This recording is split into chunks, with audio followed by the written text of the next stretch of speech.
Give you DIY. It's mid-October here in the Bluegrass State, and I figured I would do a video on how to store up some pears for the winter.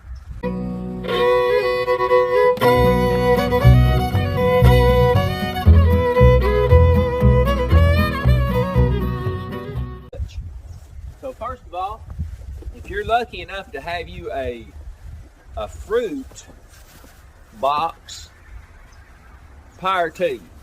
I don't, so I had to come up with some creative ideas. I took some cardboard and cut some holes out in the top of it and set. The main thing about fruit, you don't want them to touch. They give off nitrogen or so, and if one bruises, then it'll bruise and they'll touch, and it's not good.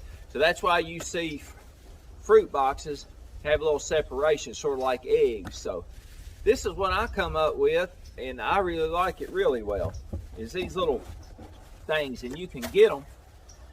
They're drink holders, and they'll hold 4, and actually if you wanted to, put one in the middle, and they stack really well on top of each other. So I thought that was a pretty neat idea. When it clicked on me, I thought, you know what, I'm going to try that. So I found me a box that they fit in. And also, how you're going to store them, here's the key. Now I have a cellar, and it always stays one constant temperature. So they like it cool and dark. And then you will cover it with newspaper. And that just keeps it all in there, and it cures them up, and you can eat on them for a pretty good while. So if you're lucky enough to have some kind of cool storage place, if you keep them out at room temperature, they will cure up and they will rot fast. You know, they will just rot. So you need it in a cooler place. So hopefully you have something like that. So now let's pick the pears. Be safe. This is what I have. I purchased this off the internet, but it's got a little padding, got little fingers on it, so you can reach up there and get them. And also,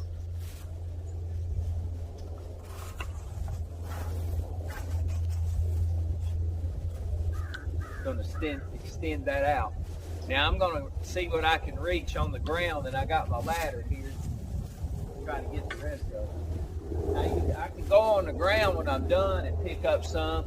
Like I said, if it has a dark spot in it, a little spot that's rotten, it will eventually rot the whole thing out quick. So I'm going to try to stay away from the blemishes if I can. So let's get that going here. So there's the good old pear tree. It is a Bartlett pear tree. So let's go to picking. Good for your neck too.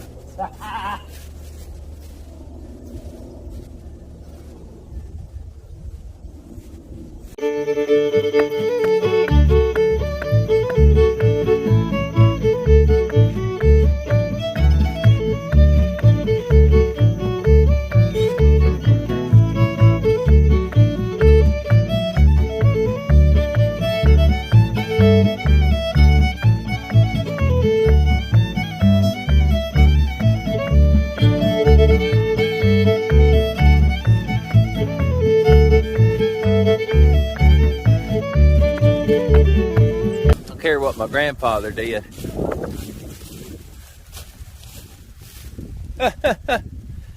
He put some tin around it and filled it full of concrete. Got a little metal fencing post down it. Hey, but it's held up. Look how it's leaning.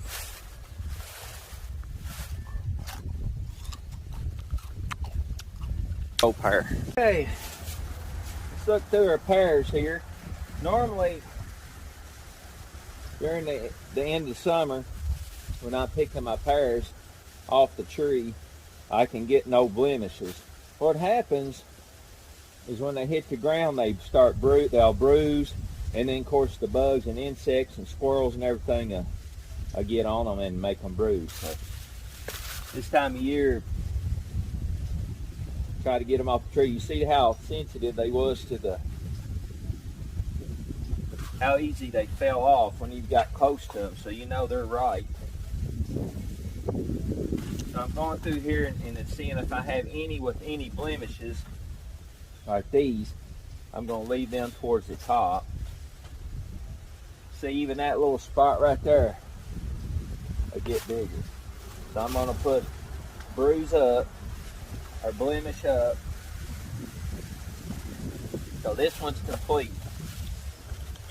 So I'm going to put this in the bottom of the box.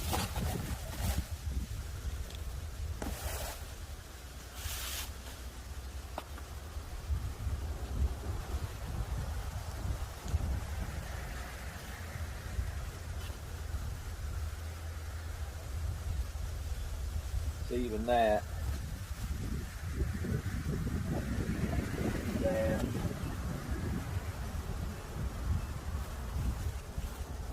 this, like I said, when you open them up, you can cut around the bad spot. But for long term storage, you don't want that. There's another complete one.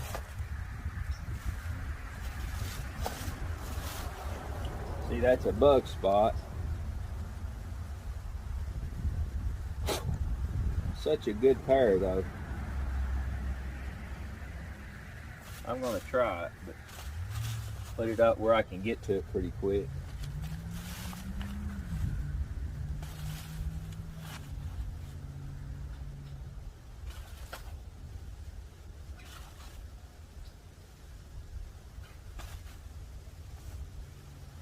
Ooh, that's a pretty pear.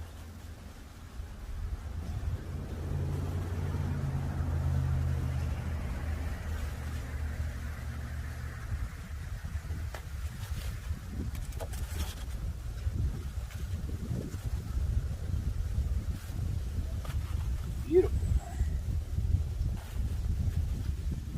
See, that fell and hit the ground, unfortunately. You had somebody down below to catch them.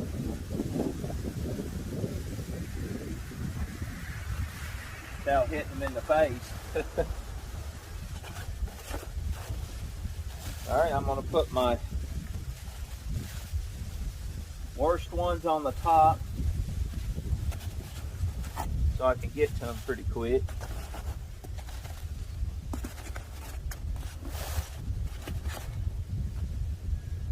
All right, so I run out of box space. All right, now let's go in. I'll show you what to do next. Nice pears. Okay, folks, here's the other idea. I started doing it one time. It's a little bit of work, but main thing is you don't want your pears to touch. I got blemishes on them, so I'm going to get to them first.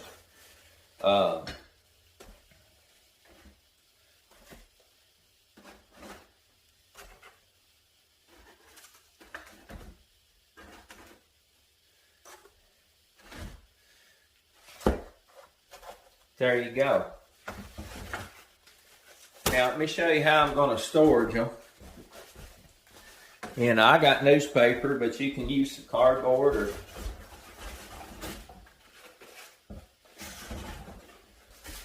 or whatever. I like newspaper. You wonder how much longer newspapers is going to be produced, huh?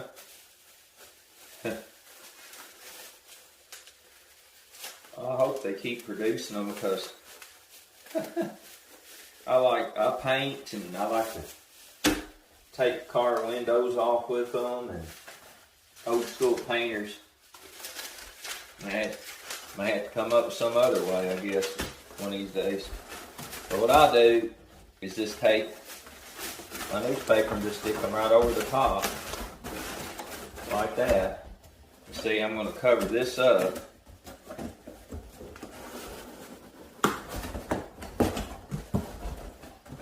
Here's what you need. You need a cellar, because right down there, it's going to stay a certain degree. It's going to be like 60, 62 degrees, 63 at all times. So let's take these down there.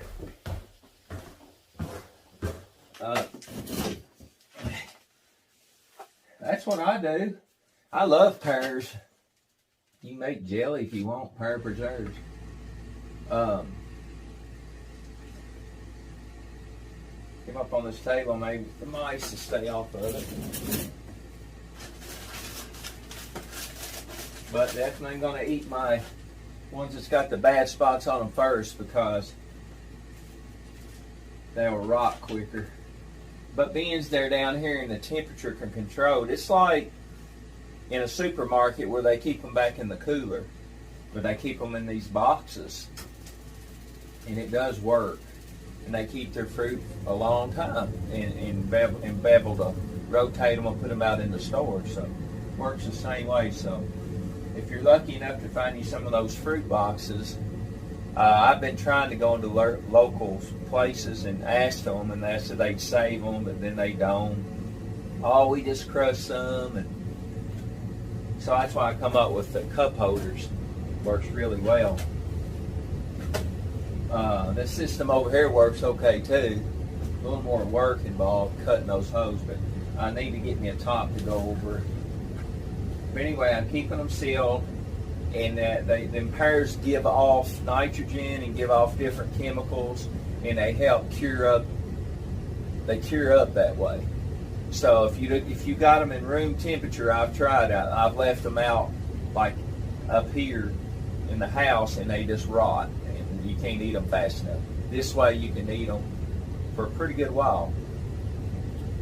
So I hope that helped, and that's what I do. And hey, God produces this fruit and gives it to us, and if you can enjoy it all year, for a while, that's what I'm going to do. I really enjoy it, so I'll pass that video off to you, and have fun, and hey, keep Christ first in your life. Nothing else matters. And Jesus loves you. I love you too. Thank you, and God bless.